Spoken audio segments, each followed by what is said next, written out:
आपकी खुशी में, आपके गम में, आपकी आंसुओं में, आपकी मुस्कुराहटों में, आपके आज में, आपके कल में, आपके साथ होगी एक कहानी और मैं। नमस्कार दोस्तों, आप सभी का स्वागत है मेरे चैनल कथा सागर में। दोस्तों, आज मैं आप सब लोगों के लिए एक स्वरचित कहानी लेकर आई हूँ। कहानी का शीर्षक है चोरी। आशा करती हूँ ये कहानी आपको पसंद ज़रूर आएगी। कहानी में किसी भी प्रकार की कोई त्रुटि या कमी हो तो मुझे बताइएगा ज़रूर।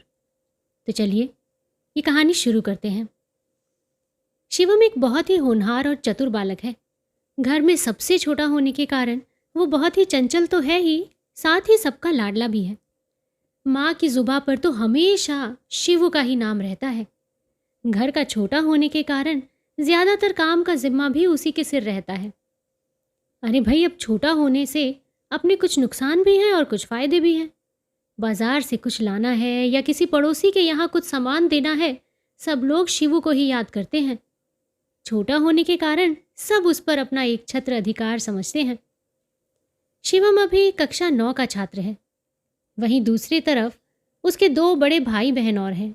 शिवानी जो कि कॉलेज में है और उदय जो कि 32 साल का युवक है और पिछले 8 साल से एक मल्टीनेशनल कंपनी में नौकरी कर रहा है।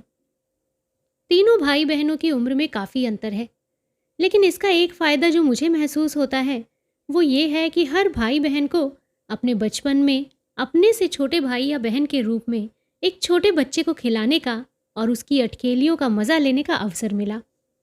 उदय हमेशा से ही चिंतन करने वाला बालक रहा है और हमेशा ही उसने अपने से आगे परिवार को रखा है।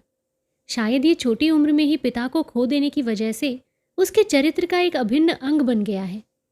शिवू अभी 2 महीने का ही था जब उसके पिता ब्रजेश अपने 3 बच्चों को पत्नी को सौंप कर चले गए थे। वो एक मिल में काम करते थे और मिल में ही एक एक्सीडेंट के दौरान उनका एक हाथ और एक पैर कट गया। अस्पताल में उपचार के दौरान डॉक्टर की लापरवाही की वजह से टिटनस का जहर पूरे शरीर में फैल गया और कुछ ही दिनों में उनकी मृत्यु हो गई। परिवार के लिए एक बहुत बड़ा सदमा था। उस वक्त उदय अपनी ग्रेजुएशन ही कर रहा था और अचानक से पिता का साया सर से उठ जाने के कारण उसे लगा कि जैसे घर परिवार का सारा बोझ उस पर आ गया। जब ब्रजेश अस्पताल में थे तो सहानुभूति व्यक्त करने के लिए कई लोग उनसे मिलने जाते। रिश्तेदार भी मिलने आए और जानकार और पड़ोसी भी। लेकिन ब्रजेश की मृत्यु के बाद जैसे सभी रिश्तेदारों ने मुंह मोड़ लिया। शायद यही जीवन का नियम है। सुरेखा पति की मृत्यु के बाद खुद को बड़ा असहाय और अकेला महसूस करने लगी। ब्रजेश का छोटा भाई सुरेश भी अब परिवार से ज़्यादा मेलजोल नहीं रखता था और आए दिन की उनकी ज़रूरतों को पूरा करने में भी असमर्थ था। आखिर उसकी भी कमाई ही कितनी थी और फिर उसके खुद के परिवार का गुजारा ही बड़ा मुश्किल से होता था। यूं तो ब्रजेश के परिवार को कुछ पेंशन अवश्य मिलती थी, लेकिन वो तो चिड़िया के मुंह में दाने के बराबर थी। उससे पूरा परिवार अपनी रोज़मर्रा की ज़रूरतें ही नहीं पूरी कर पाता था। फिर बच्चों की फीस, किताबों का खर्चा, ये सब भी तो निकालना था। उदय को लगा कि जैसे वो एक रात में ही बालक से एक जिम्मेदार व्यक्ति बन गया और उसने डरने के बजाय परिस्थिति को अपनाते हुए उसका सामना करने की ठानी। ग्रेजुएशन के साथ ही उसने एक जगह काम भी पकड़ लिया और कॉलेज पूरा होने पर एक रेस्टोरेंट में शाम की शिफ्ट में देर रात तक काम किया करता था। आखिर परिस्थितियों ने पूरे परिवार को अपने अनुसार ढाल ही लिया था। इधर जो कुछ कमी रह भी जाती वो उदय के मामा चंदन पूरा कर देते। उनकी आर्थिक हालत काफ़ी अच्छी थी, लेकिन पत्नी के डर से वो कभी भी खुलकर अपनी बहन की मदद नहीं कर पाते थे। सुरेखा भी उनसे मदद लेना उचित नहीं समझती थी, लेकिन जब और कोई रास्ता नहीं बचता तो उसे उन्हीं का आसरा लेना पड़ता। धीरे धीरे उदय भी अपनी ग्रेजुएशन पूरी करके एजुकेशन लोन लेकर एमबीए करने लगा और एक मल्टीनेशनल कंपनी में नौकरी लग गया। अब पूरा परिवार आराम से गुजारा करने लगा। उसकी तनख्वाह ही सबकी ज़रूरतें पूरी करने के लिए पर्याप्त थी। सुरेखा को अपने इस बेटे पर बड़ा नाज था, जिसने अपनी मेहनत से पूरे परिवार को उस बुरे वक्त से उबार लिया था। उदय में ढूंढने पर भी एक भी ऐब नहीं मिलता था। नौकरी लगते ही उदय के लिए कई रिश्ते आए और उन्हीं में से एक अच्छी सी लड़की से उसकी शादी कर दी गई। लड़की का नाम निशा है। अब परिवार भरा पूरा है और सब लोग खुशी के साथ रहने लगे। सुबह सुबह उदय ऑफिस जाने के लिए तैयार हो रहा है और वहां दूसरी तरफ शिवू ने घर में कोहराम मचा रखा है। उसकी क्लास में कई बच्चे छुपाकर मोबाइल फ़ोन लाते हैं और अब उसे भी एक फ़ोन चाहिए था। बच्चे तो अक्सर दूसरों की देखा देखी कई चीज़ें लेने के लिए ज़िद करते हैं, इसलिए शिवू को समझा बुझाकर माँ और भाई बहन निश्चिंत हो गए कि ये उम्र फ़ोन रखने की नहीं है और चोरी छुपे स्कूल में फ़ोन लेकर जाना अच्छा नहीं। मामला कुछ ही दिनों में शांत हो गया और शिवू को भी समझ में आ गया कि घरवाले उसे फ़ोन लेकर नहीं देंगे। इधर दूसरी तरफ सुरेखा के घर में काम करने वाली नीलू की माँ बीमार हो गई। उसे अब अपनी माँ को डॉक्टर को दिखाने के लिए अस्पताल के चक्कर लगाने पड़ते थे। सुरेखा के होते हुए पैसे की उसे कभी कोई चिंता नहीं करनी पड़ी। सुरेखा ने अपने जीवन में भी बहुत बुरे दिन देखे थे, इसलिए वो नीलू की परेशानी अच्छे से समझती थी। वो बिना मांगे ही नीलू की मदद के लिए हमेशा तत्पर रहती थी। नीलू भी ऐसी मालकिन पाकर अपने को बहुत भाग्यवान समझती थी। नीलू, दीदी, आज मुझे थोड़ा जल्दी जाना पड़ेगा। माँ को फिर से अस्पताल लेकर जाना है। उनके टेस्ट कराए थे ना, उनकी रिपोर्ट आ गई है। सोच रही हूँ मैं आज ही डॉक्टर साहब को दिखा कर आ जाऊँ। सुरेखा, हाँ नीलू, ज़रूर जा। जितनी जल्दी दिखाकर इलाज शुरू होगा उतना अच्छा रहेगा। तू रुक, मैं कुछ पैसे और लेकर आती हूँ। नीलू, नहीं दीदी, पैसे हैं मेरे पास। आपने दिए थे ना पिछली बार, उनमें से बचे हैं। अभी ज़रूरत नहीं होगी। चाहिए होंगे तो मैं आपसे मांग लूँगी। सुरेखा, नीलू रुक भी जाना, मैं लाती हूँ। पैसे हमेशा ज़्यादा रखा कर अपने पास, क्या पता कब काम पड़ जाए। नीलू, ठीक है दीदी, लेकिन आप इसे हिसाब में लिख लेना। सुरेखा पैसे लाने अंदर चली गई। ये सब बातें शिवू भी सुन रहा था। बाल मन अपने ही विचारों में खो गया। उसने सोचा कि माँ मुझे फ़ोन खरीदने के लिए पैसे नहीं दे रही, लेकिन नीलू को बिना मांगे ही इतने पैसे दे रही हैं। क्लास में सभी तो फ़ोन लाते हैं, मैं भी ले जाऊंगा तो क्या हो जाएगा। लेकिन कोई मुझे नहीं समझता। उसे एक पल को अपने छोटे होने पर खेद होता है। काश मैं भी बड़ा होता तो खुद ही अपने पैसों से फ़ोन ले लेता। अब तो सब काम घर वालों से पूछ कर करने पड़ते हैं। ये सोचते सोचते शिवू निराश होकर जाने लगा। उधर सुरेखा ने नीलू को 2000 रुपये लाकर दिए और कहा कि और चाहिए तो मांग लेना, हिचकिचाना नहीं। नीलू, आपसे कैसा हिचकिचाना दीदी, आप तो हमेशा बड़ी बहन की तरह मेरे साथ रहती हैं। अच्छा, मैं माँ को अस्पताल लेकर जाती हूँ, जल्दी ही वापस आने की कोशिश करूँगी। ये कहकर नीलू चली गई। उधर सुरेखा की बहू निशा भी कहीं जाने को तैयार हो रही थी। सुरेखा, निशा, तुम भी कहीं जा रही हो क्या? निशा, हाँ माँ, मेरी एक सहेली मुंबई से आई है, बस उससे मिलकर आती हूँ, 2 घंटे में आ जाऊँगी। सुरेखा, ठीक है बेटा, तुम मिलकर आओ आराम से। अरे ये क्या, उदय ने ये गहने अभी तक लॉकर में नहीं रखे? कैसा लापरवाह हो गया है ये लड़का। इतने इतने दिन भी गहने कोई घर में रखता है क्या? आए दिन खबरें नहीं सुनती हो चोरी चकारी की? अभी इसे ठीक से अंदर रख कर आओ, कल याद से बैंक में रखवा देना। इतना लापरवाह होना भी सही नहीं है बेटा, नुकसान हो गया किसी दिन तो फिर लेने के देने पड़ जाएंगे। निशा, ओहो माँ, कल याद से रखवा दूंगी, मैं भूल गई। उनको कहा भी था पर टाइम नहीं मिला तो वो लेकर नहीं गए। फिर मैंने सोचा कि हम सब घर पे ही तो हैं, चलो मैं इसको कल पक्का रखवा दूंगी। सुरेखा, ठीक है बेटा, रखवा देना। निशा भी तैयार होकर अपनी सहेली से मिलने चली गई। उधर घर के सब कामों से फ्री होकर सुरेखा ने पंडित जी को बुलाया। उन्होंने शिवानी की शादी के लिए लड़के देखने शुरू किए थे। उन्हीं में से कुछ लड़कों की कुंडली पंडित जी से शिवानी के साथ मिलवानी थी, ताकि वो उन्हें घर पर देखने जा सकें। सुरेखा को ज्योतिष में बहुत विश्वास था और इसीलिए वो लड़का देखने से पहले कुंडली मिलान आवश्यक समझती थी। वैसे भी आजकल शरीफ लड़के तो कोई कोई ही होते हैं। उन्हें अपने भाई चंदन की बेटी की शादी याद आ गई। कितने अरमानों से चंदन ने बेटी का ब्याह किया था। अपनी तरफ से किसी बात की कमी शादी में नहीं रखी थी। उस शादी के चर्चे सारे शहर में थे, लेकिन फिर भी बिटिया को ससुराल में इतनी परेशानी झेलनी पड़ी कि अब वो तलाक लेकर मायके में माँ बाप के पास ही रहती है। अभी माँ पंडित जी के साथ लड़कों के बारे में बातें कर ही रही थी कि शिवू भागता हुआ आया। माँ, मैं नीरज के घर जाकर आ रहा हूँ, जल्दी ही आ जाऊँगा। माँ ने भी व्यस्तता के चलते ज्यादा कुछ पूछा नहीं और बस इतना ही कहा, अच्छा बेटा जल्दी आ जाना शाम को। इतना कहकर माँ फिर पंडित जी से बातें करने में व्यस्त हो गई। शाम को अचानक बहू के कमरे से जोर जोर से शोर सुनकर सब घर वाले उधर भागे। न जाने क्या हो गया था कि बहू इतना जोर जोर से रो रही थी। उधर उदय भी गुस्से में निशा पर ही चिल्ला रहा था कि तुम चीजें संभाल के नहीं रख सकती तो उन्हें अपने पास रखती क्यों हो। सुरेखा, क्या हुआ बेटा, ये तुम दोनों ऐसे चिल्ला क्यों रहे हो, क्या हो गया, और ये निशा क्यों रो रही है। उदय, माँ पूछो अपनी लाडली बहू से, कब जिम्मेदार बनेगी ये, घर में इतना गहना कौन रखता है। मैंने कई बार कहा कि मुझे दे दो, मैं लॉकर में रखाऊं, तो कहती थी कि रख देंगे आराम से, इतनी जल्दी क्या है। अब भुग तो, एक हार नहीं मिल रहा है, न जाने कहाँ पटक दिया इसने। निशा, माँ मुझे अच्छे से याद है, हार मैंने बाकी गहनों के साथ ही रखा था। जब मैंने शाम को अलमारी खोलकर देखी तो कपड़े सब बिखरे पड़े थे और ये सारे गहने अस्त व्यस्त पड़े थे। किसी ने सिर्फ वो एक हार ही निकाला है माँ।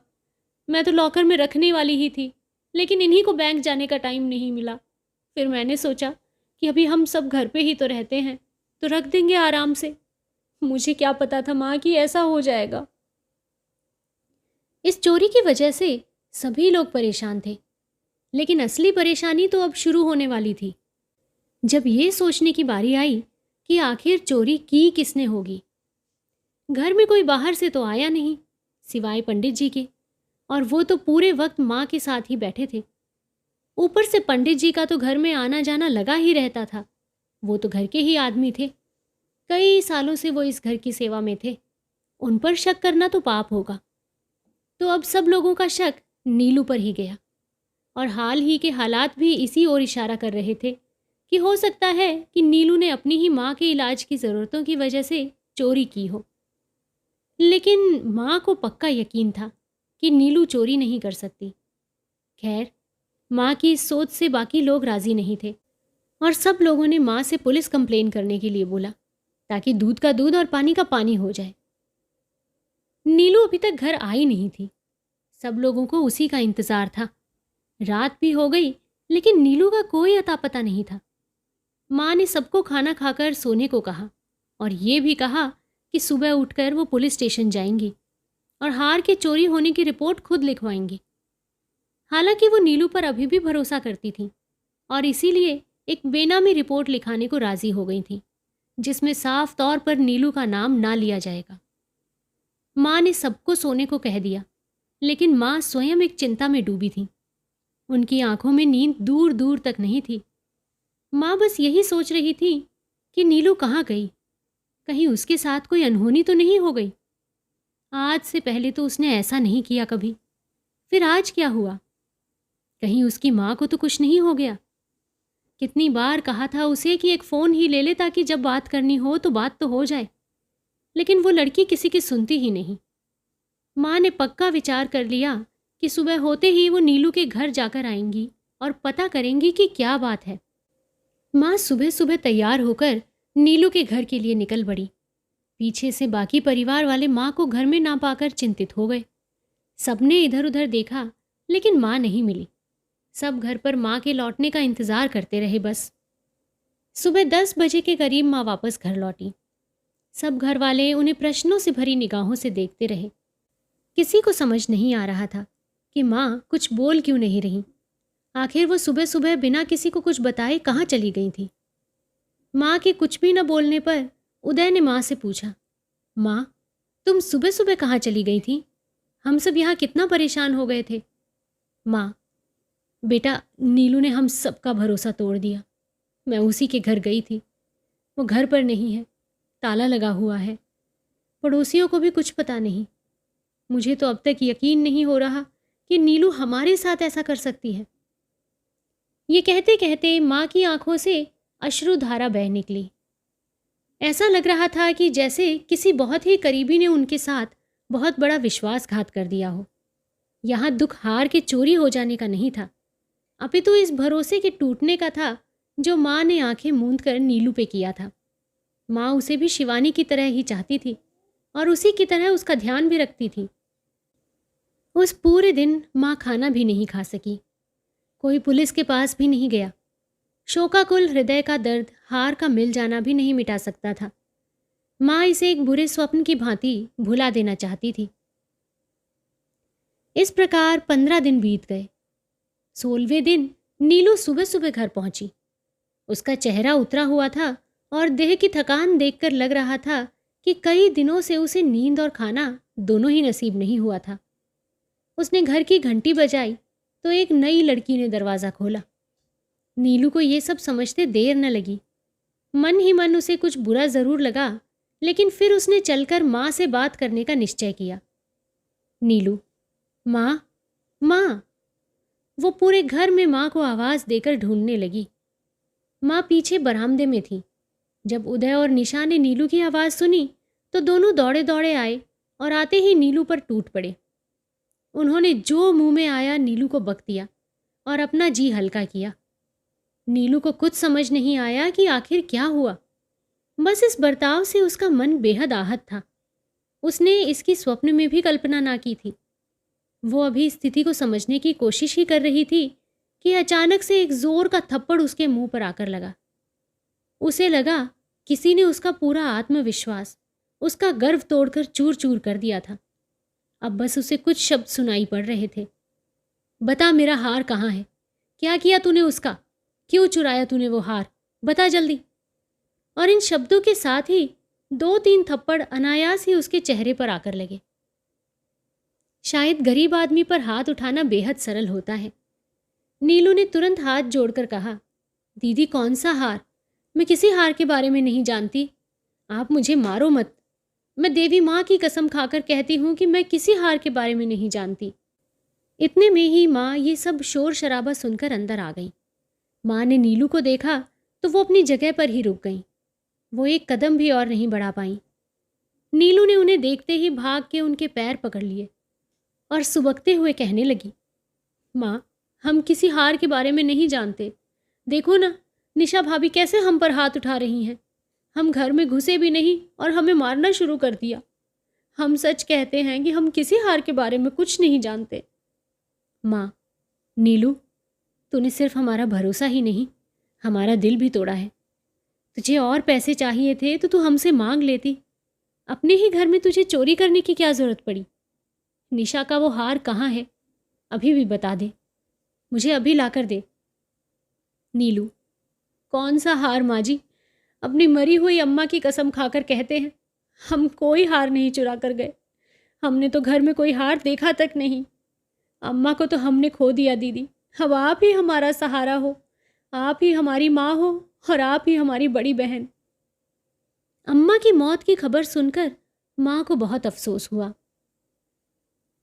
नीलू ने आगे बताया, दीदी, हम तो उसी दिन अम्मा को लेकर अस्पताल गए थे। जांच होते ही अम्मा को सांस लेने में तकलीफ हुई और जब हम कुछ समझ पाते, अम्मा हमेशा के लिए हमें अकेला छोड़कर चली गई। हम अम्मा को सीधे गांव लेकर गए और वहां उनका अंतिम संस्कार करके उनके दिन पूरे किए। आज उनके दिन पूरे करके सीधे आपके पास आई हूँ। ये कहते कहते नीलू सुबक सुबक कर रोने लगी और माँ के गले से लिपट गई। नीलू को दूसरों के इल्ज़ाम लगाने का इतना दुख नहीं था जितना सुरेखा के उसे गलत समझने पर था। उसने माँ से कहा, माँ, हर गरीब चोर नहीं होता।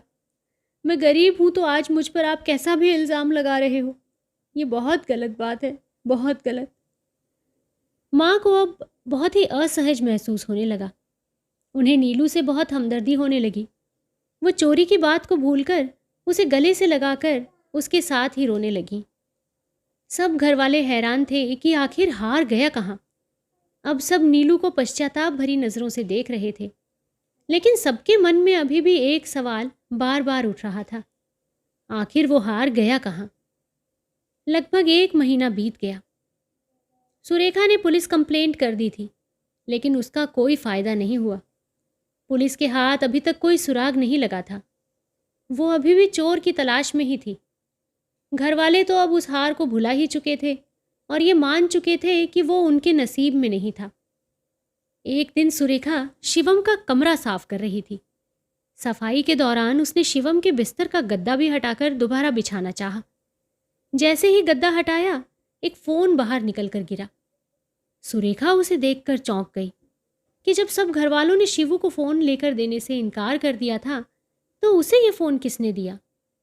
सुरेखा ने उदय से पूछा, लेकिन उसे इसके बारे में कुछ भी पता नहीं था। उदय को ही क्या, पूरे घर वालों को इसके बारे में कुछ भी नहीं पता था।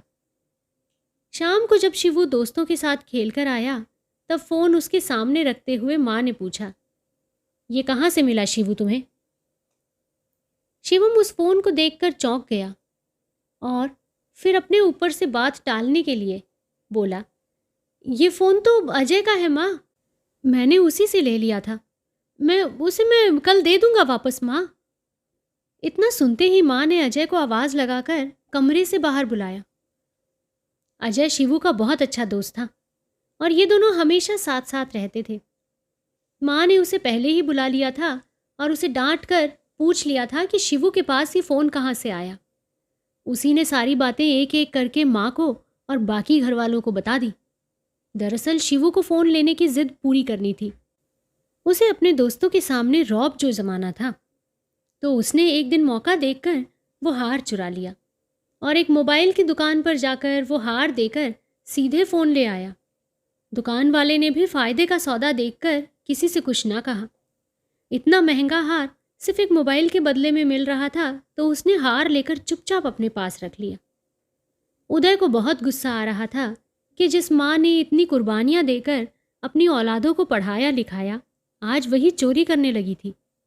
उदय ने उस पर हाथ उठाने की चेष्टा से अपने कदम गुस्से में आगे बढ़ाए, तो माँ ने उसे रोक लिया और कहा, बेटा आज अगर इस पर हाथ उठा दिया तो फिर इसे वापस लाना बड़ा मुश्किल होगा। इसे प्यार से समझाना ही उचित होगा। उदय ने माँ की बात मान ली। तब माँ ने उसे बहुत प्रेम से समझाया कि माँ बाप अगर किसी चीज़ के लिए मना करते हैं तो वो बच्चों की भलाई के लिए ही होता है। तुमने फ़ोन ले लिया, लेकिन इस टर्म एग्ज़ाम में तुम्हारे मार्क्स इस बात के साक्षी हैं कि इस फ़ोन से तुम्हें क्या फ़ायदा हुआ है। बेटा, इस फ़ोन के लिए तुम्हें अपने ही घर में चोरी करनी पड़ी। नीलू पर हम सब ने शक किया, जो हमारे घर की मेंबर है। तुम खुद सोचो शिवू, कि फ़ोन लेने से कोई फ़ायदा हुआ? सिर्फ पढ़ाई में नुकसान और भाई बहन के गुस्से के सिवाय तुम्हें कुछ नहीं मिला। जिम्मेदार बनो बेटा। शिवू की आंखों में अब आंसू आ गए थे, पश्चाताप के, ग्लानि के। उसने नीलू से माफ़ी मांगी, अपनी माँ और भाई से माफ़ी मांगी और वादा किया कि वो अब दोबारा ऐसा नहीं करेगा। सब घर वाले अब फिर से एक दूसरे के गले लगे और सब गिला शिकवा भुला दिया। पुलिस ने भी उधर सूचना मिलते ही दुकान वाले से हार बरामद कर लिया और उसे वार्निंग देकर छोड़ दिया कि ऐसी गलती दोबारा नहीं होनी चाहिए। बच्चे कुछ गलती करें तो तुम्हारा भी इस समाज का हिस्सा होने के नाते फ़र्ज़ बनता है कि उन्हें इन सब से बचाओ और पुलिस को ऐसे काम की तुरंत सूचना दो। तो दोस्तों, आशा करती हूँ मेरे द्वारा लिखी गई ये छोटी सी कहानी आपको पसंद ज़रूर आई होगी। कहानी एक छोटे से बच्चे की है जो अपनी ज़रूरत को देखते हुए अपने ही घर में हार की चोरी कर लेता है और किसी को उसके ऊपर शक भी नहीं होता। लेकिन जब पता चलता है कि उसने हार की चोरी क्यों की, तो सब लोगों का दिल एक तरीके से टूट ही जाता है कि जिस परिवार को एक साथ बनाए रखने में, जोड़ के रखने में जितनी मेहनत उस घर के सदस्यों ने की, उसमें कहीं ना कोई चूक रह गई, जिसकी वजह से एक छोटा सा बच्चा चोरी करने जैसे जुर्म को अंजाम दे देता है। तो दोस्तों, आशा करती हूँ कि अगर आप भी अपने परिवार में ऐसी कोई भी स्थिति को अपने सामने देखते हैं, तो उस स्थिति में आप भी गुस्सा और नाराज़गी दिखाने के बजाय प्यार से बच्चे को समझाएं। अगर हम बच्चे को बार बार डांटेंगे या उसके ऊपर घुड़की जमाएंगे, तो बच्चा धीरे धीरे इमोशनली हमसे दूर होता जाएगा। लेकिन बच्चे को प्यार से समझाएंगे तो वो एक गलती, दो गलती करेगा, लेकिन उसके बाद में जब उसको समझ में आ जाएगा कि इसमें उसी का फ़ायदा है, तो वो तीसरी गलती करने से बचेगा। बच्चों को हमेशा अपना दोस्त बना के रखिए। तो दोस्तों, फ़िलहाल मैं आप लोगों से विदा लेती हूँ। जल्दी ही एक नई कहानी के साथ आपसे फिर से मुलाकात होगी। तब तक के लिए आप अपना और अपने पूरे परिवार का ध्यान रखिए, खुश रहिए और स्वस्थ रहिए। नमस्कार।